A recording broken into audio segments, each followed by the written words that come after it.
Boy, this goes to show you, man, these artists are more sensitive than you think they are. What's the deal, y'all? This your man, King Eric, the media assassin, coming at y'all with another video. Be sure to subscribe, hit the like button for me.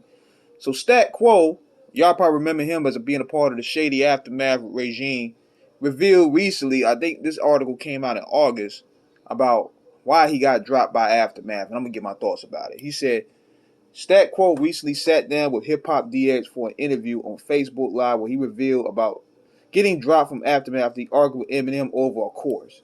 There was a song called Dance on it, Stat Quo said. M wrote the chorus and M wanted me to say the chorus. I thought it was not good. And I could have said, yeah, that's it. That's not the way we're going with it. I could have had my own album out, but I tried to be on some now. I don't do that. They ain't a hit. I was really arguing with the top selling rapper of all time. What I fucking was. What a dummy idiot I was. He also said that 50 Cent told him that Shady Aftermath was on such a good roll they could have made blank CDs go platinum, but Stat got stubborn and said some changing the course M wrote by M.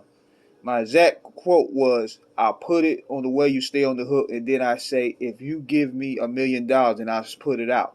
Then I said that me and Eminem, it was a rap. He was mad as shit, said Stat Quo. Later, Dr. Dre told him, yo, you made him mad. And then, like the next day, I apologized with tears and apologize with tears in his eyes, Stat Quo, because I'm watching my career go down the drain. My album would have came out, but I fucked up, Stat Quo said about Statlanta, which dropped 7 years ago in the Big Dreams Ventures Records. It doesn't feature M or Dre or any way.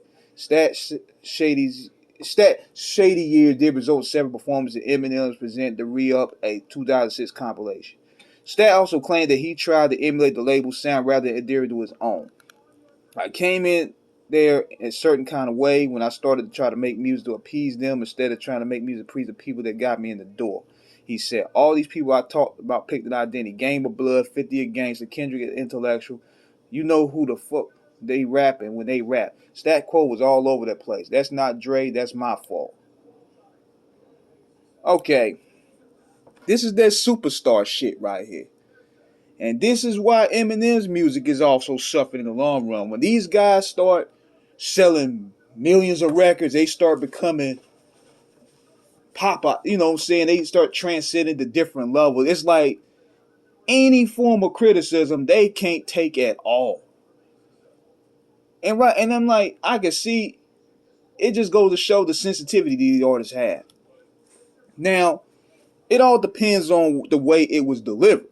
It all depends on the tone and the way it was delivered. But Jesus, you literally ruined that man's career over a course? Like, seriously. And I'm starting to think that's the problem with these superstar dudes. They don't want to hear, no, they don't want to hear any form of pushback or any form of critique. That's why they have yes men in their circle kissing their ass. And this is what's been happening with Eminem within the past decade. And this interview proves it. He don't have nobody in his camp to tell him about himself.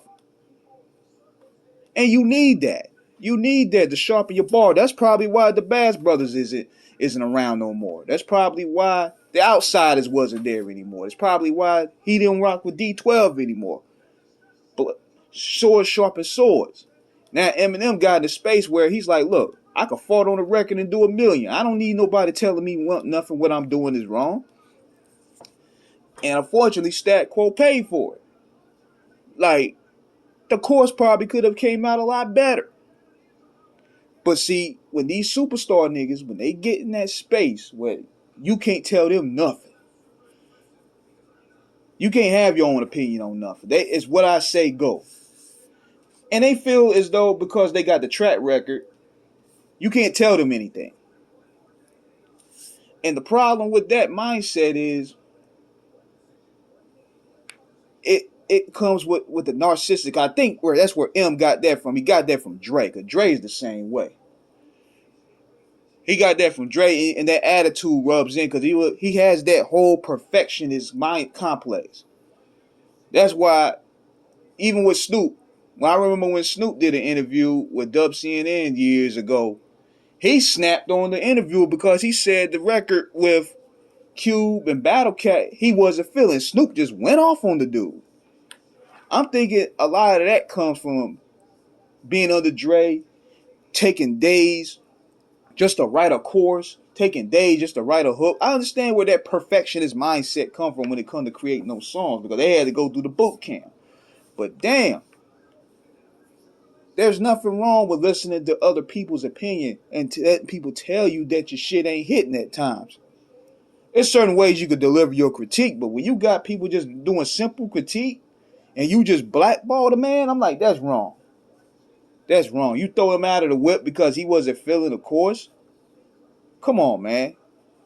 That's that ego superstar shit. And that's what really rubs me the wrong way with some of these guys. And that's why they take certain interviews, because they don't want people asking them the real stuff. They take certain interviews with certain people within their clique.